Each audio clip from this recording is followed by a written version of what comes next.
என் பெயர் நந்தினி. எனக்கு வயது 20. நான் ஒரு சாதாரண குடும்பத்தில் பிறந்து வளர்ந்த பெண். எனக்கு ஒரு அக்கா இருக்கிறார்.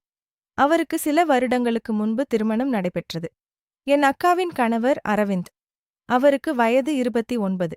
அவரை முதன்முதலில் பார்த்த நாளிலிருந்தே அவர் மற்றவர்களிடம் இருந்து வித்தியாசமாக தோன்றினார். உயரமான உடல், அடர்த்தியான மீசை, கம்பீரமான தோற்றம், அமைதியான குணம், இவையெல்லாம் சேர்ந்து அவருக்கு ஒரு தனி மரியாதையை கொடுத்தன. வெளியில் பார்க்கும்போது கொஞ்சம் முரட்டுத்தனமாக இருப்பது போல தெரிந்தாலும் உண்மையில் அவர் மிகவும் அன்பான மனிதர். என் அக்காவுக்கு திருமணமாகும் முன்பே நாங்கள் மூவரும் அடிக்கடி ஒன்றாக வெளியே செல்வோம். ஷாப்பிங் போவோம், உணவகங்களுக்கு செல்வோம், சினிமா பார்ப்போம். அந்த நாட்களில் அவர் என்னிடம் எப்போதும் குறும்பாக பேசுவார். என்னை கிண்டல் செய்து சிரிக்க வைப்பார். நானும் அவருடன் மிகவும் இயல்பாக பழகிவிட்டேன். அவருடைய அந்த அன்பான நடத்தை எனக்கு மிகவும் பிடித்திருந்தது. திருமணத்திற்குப் பிறகு சில மாதங்கள் எல்லாம் நன்றாகவே சென்றது. ஆனால் காலம் செல்லச் செல்ல என் அக்காவுக்கும் அரவிந்துக்கும் இடையே அடிக்கடி சண்டைகள் ஆரம்பமானது. முதலில் அது சாதாரண கருத்து வேறுபாடு என்று நினைத்தோம். ஆனால் பின்னர் அது பெரிய பிரச்சனையாக மாறியது. ஒரு நாள் உண்மை வெளிச்சத்திற்கு வந்தது. திருமணத்திற்கு முன்பே என் அக்காவுக்கு வேறு ஒருவருடன் ரகசியமான காதல் உறவு இருந்தது என்பது அரவிந்துக்கு தெரிய வந்தது. இதை அறிந்த அவர் மிகவும் மனவேதனை அடைந்தார். நம்பிக்கையே உடைந்துவிட்டது. அதன் பிறகு இருவருக்கும் இடையே தினமும் சண்டை, வாக்குவாதம். குடும்பத்தினர் சமாதானப்படுத்த முயன்றாலும் எந்த மாற்றமும் ஏற்படவில்லை. இறுதியில் இருவரும் சேர்ந்து வாழ முடியாது என்று முடிவு செய்து விவாகரத்து பெற்றார்கள். அவர்களுக்கு குழந்தைகள் இல்லாததால் சட்ட ரீதியாக பிரிவது எளிதாக முடிந்தது. இந்த சம்பவம் எங்கள் குடும்பத்தையே அதிர்ச்சியில் ஆழ்த்தியது. ஆனால் அந்த பிரிவுக்குப் பிறகும் அரவிந்த் என்னிடம் பழைய அன்பையும் மரியாதையையும் குறைக்கவில்லை. நானும் அவரை பற்றிய நல்ல எண்ணத்தை இழக்கவில்லை. அவருடைய நேர்மை, பொறுப்பு உணர்வு, குடும்பத்தின் மீது வைத்திருந்த அக்கறை ஆகியவை என்னை இன்னும் அதிகமாக கவர்ந்தன. சில மாதங்கள் கழித்து எதிர்பாராத ஒரு சம்பவம் நடந்தது. ஒரு நாள் அரவிந்தின் பெற்றோர் எங்கள் வீட்டிற்கு வந்தார்கள். சாதாரணமாக பேச வந்திருப்பார்கள் என்று நினைத்தோம். ஆனால் அவர்கள் வந்ததற்கான காரணம் வேறு. உங்கள் இளைய மகள் நந்தினியை எங்கள் மகன் அரவிந்துக்கு திருமணம் செய்து கொடுக்க விரும்புகிறோம் என்று அவர்கள் நேராக கேட்டார்கள். அந்த ஒரு வார்த்தையை கேட்டதும் நான் அதிர்ச்சியில் உறைந்து போனேன். என் மனதில் 1000 கேள்விகள் ஓடின. என் சொந்த அக்காவின் முன்னாள் கணவரை நான் திருமணம் செய்ய வேண்டுமா? இது சரியான முடிவாக இருக்குமா? குடும்பம் என்ன நினைக்கும்? சமூகம் என்ன பேசும்? ஒருபுறம் அவரை பார்த்தாலே இன்னும் ஒரு ஈர்ப்பு இருந்தது. அவர் நல்ல மனிதர் என்பதில் எனக்கு சந்தேகமில்லை. ஆனால் மறுபுறம் அவருடைய கம்பீரமான தோற்றமும் அமைதியான குணமும் என்னுள் ஒரு சிறிய பயத்தை உருவாக்கியது. அவருடைய வாழ்க்கையில் நான் ஒரு புதிய அத்தியாயமாக மாற வேண்டுமா? அல்லது இந்த முடிவை மறுத்து என் வாழ்க்கையை வேறு பாதையில் தொடர வேண்டுமா? என் மனம் 2 வழிகளுக்கு நடுவே சிக்கிக் கொண்டது. அந்த முடிவு என் வாழ்க்கையையே மாற்றப் போகிறது என்பதை நான் நன்றாக உணர்ந்தேன். திருமணம் இன்னும் ஒரு வாரத்தில் நடைபெறவிருந்தது. 2 குடும்பத்தினரும் சம்மதம் தெரிவித்துவிட்டார்கள். எல்லா ஏற்பாடுகளும் வேகமாக நடந்து கொண்டிருந்தன. ஆனால் என் மனம் மட்டும் அமைதியாக இல்லை. எனக்கு வயது 20, அவருக்கு 29. அவருடைய உயரமான தோற்றம், கம்பீரமான முகம், அடர்த்தியான மீசை, அமைதியான குணம், இவையெல்லாம் அவரை பார்த்தாலே ஒரு மரியாதையையும் அதே நேரத்தில் ஒரு சிறிய பயத்தையும் ஏற்படுத்தியது. அந்த எண்ணங்களிலேயே இருந்ததால் அன்றிரவு எனக்கு கடுமையான குளிர்காய்ச்சல் வந்தது. உடல் முழுவதும் நடுங்கியது. அந்தச் செய்தி அறிந்த அரவிந்த் உடனே என் வீட்டிற்கு வந்தார். என் அருகில் வந்து கவலையுடன், நந்தினி, என்னாச்சு? ஏன் இப்படி நடுங்கிக்கிட்டு இருக்க? உடம்பு ரொம்ப முடியலையா என்று மெதுவாக கேட்டார். நான் பேச முடியாமல் தலையசைத்தேன். வா, உடனே மருத்துவமனைக்கு போகலாம் என்று அமைதியாகச் சொல்லி என்னை தனது காரில் அழைத்துச் சென்றார். பயணம் தொடங்கிய சில நிமிடங்களிலேயே எனக்கு மீண்டும் குளிர் அதிகமாகியது. ரொம்ப குளிருது என்று மெதுவாகச் சொன்னேன். அவர் காரின் வெப்பநிலையை உயர்த்திவிட்டு, இன்னும் கொஞ்ச நேரம், மருத்துவமனை வந்துடலாம் என்று ஆறுதல் கூறினார். வழியில் ஒரு சிறிய தேநீர் கடையில் காரை நிறுத்தினார்.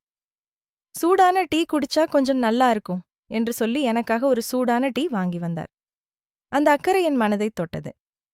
மருத்துவமனையில் மருத்துவரைச் சந்தித்து மருந்து வாங்கிய பிறகு மீண்டும் வீட்டிற்கு திரும்பிக் கொண்டிருந்தோம்.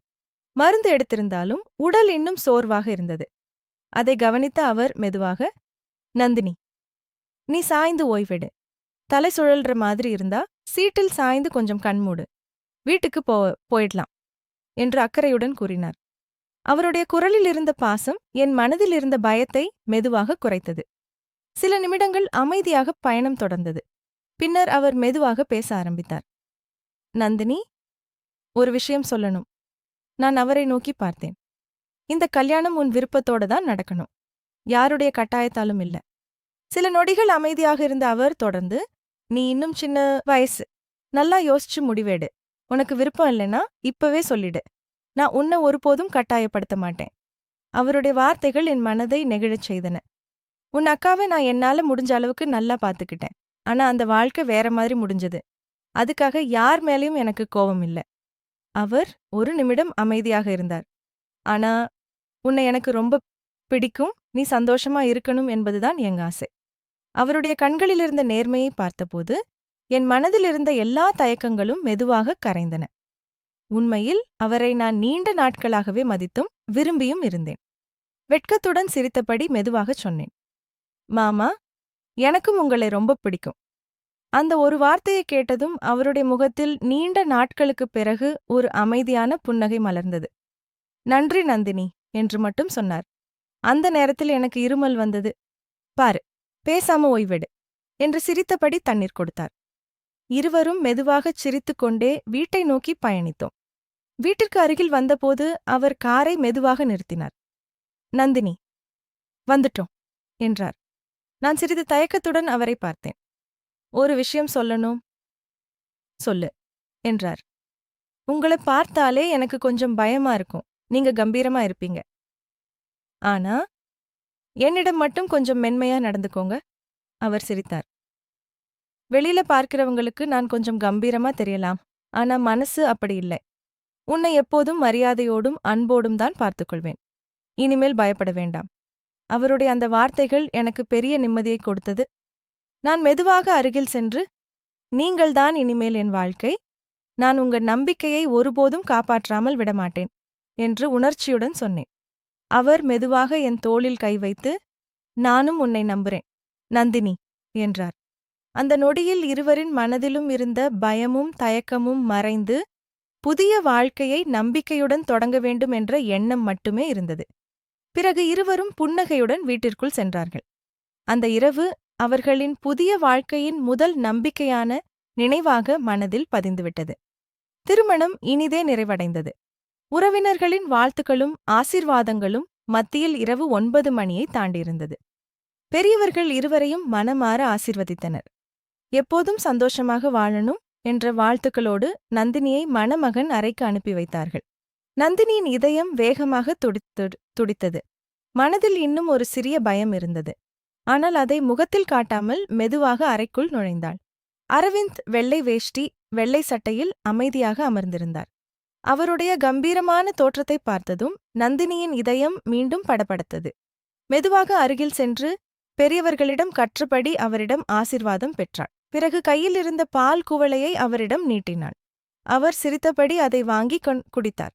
சில நொடிகள் அமைதியாக கடந்தன.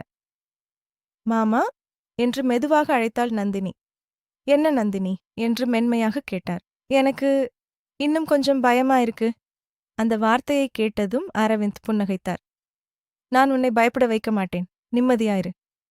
அவர் அருகில் வந்ததும் நந்தினி வெட்கத்துடன் கட்டிலின் ஓரமாக சற்று நகர்ந்தாள். நகர்ந்து கொண்டே சுவரைத் தொட்டுவிட்டாள். அதை பார்த்து அரவிந்த் சிரித்தார். இவ்வளவு தூரம் ஓடிப்போகிறியா என்று குறும்பாக கேட்டார். நந்தினியும் வெட்கத்துடன் சிரித்தாள். அவர் மெதுவாக அவள் அருகில் நின்று, என்னை பார் என்றார். நந்தினி மெதுவாக தலை நிமிர்ந்து அவரை பார்த்தாள். இப்பவும் பயமா? அவள் மெதுவாக தலையசைத்தாள். அரவிந்த் அவளுடைய இரு கைகளையும் மென்மையாக பிடித்தார். நந்தினி, நம்ம வாழ்க்கை இப்பதான் ஆரம்பிக்குது. அவசரம் எதுவும் இல்லை. நீ எவ்வளவு வசதியாக உணர்கிறாயோ அந்த வேகத்தில்தான் நாம இந்த பயணத்தை தொடரலாம். அந்த வார்த்தைகள் நந்தினியின் மனதை அமைதிப்படுத்தின. அவள் தானாகவே அருகில் வந்து அவரை அணைத்துக் கொண்டாள். இப்போ பயம் கொஞ்சம் குறைஞ்சிருக்கு என்று மெதுவாகச் சொன்னாள். அரவிந்தும் அன்போடு அவளை அணைத்துக்கொண்டு அவளுடைய இதழ்களை பிடித்துவிட்டு அருகில் வந்து சுவைக்க ஆரம்பித்தான். நந்தினியும் நன்றாக சுவைத்தாள். அதன் பின்னர் அவன் அவளது அழகிய இடத்தில் எச்சில் பட சுவைத்து அவளை இறுக்கமாக அணைத்து, இன்று இது போதும், நாளை உன்னை சிறப்பாக கவனிக்கிறேன் என்று கூறிவிட்டு அவளை அவன் அருகில் படுக்க வைத்து அவளை இறுக்கமாக பிடித்து கொண்டு உறங்கினான்.